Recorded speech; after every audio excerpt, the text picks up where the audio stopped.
avui sou aquí i ens acompanyeu en aquest acte d'homenatge que fem anualment l'associació.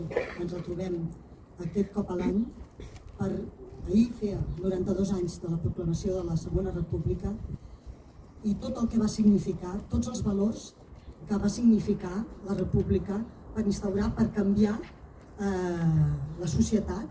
Va ser revolucionari i molta gent hi va creure, però malauradament això no va ser possible.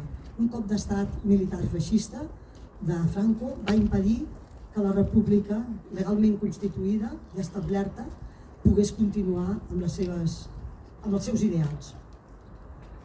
El preu va ser molt car, tan car que alguns van haver de pagar amb la seva pròpia vida. Les famílies van quedar abandonades, marginades, el qual també va continuar el patiment.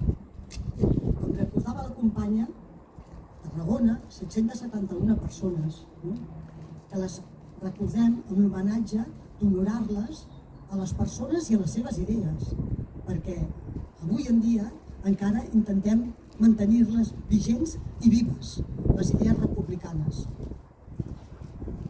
Com a associació ens sentim contents del viatge fet fins ara. No ha estat fàcil, i molts ho sabeu. El camí de la memòria democràtica no és fàcil al nostre país. I hem hagut de lluitar-lo, però cap conquesta ha sigut fàcil, sempre s'ha dit això també. Però totes aquelles persones que al final, alguns, les 771, van perdre la vida per les seves idees, i això costa d'entendre. Avui en dia encara ens costa d'entendre com es pot matar algú per pensar diferent que tu. I la memòria democràtica del nostre país no ha fet encara tot el seu camí. 84 anys després d'acabada la guerra, encara estem fent lleis de memòria històrica noves, perquè les anteriors van quedar curtes, 84 anys després.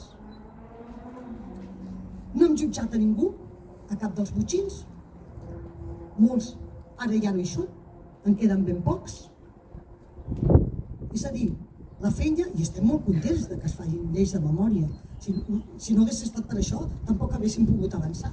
Però jo només vull dir-vos que 84 anys després d'acabada la Guerra Civil, en aquest país encara estem fent noves lleis de memòria. Això és dur, és dur.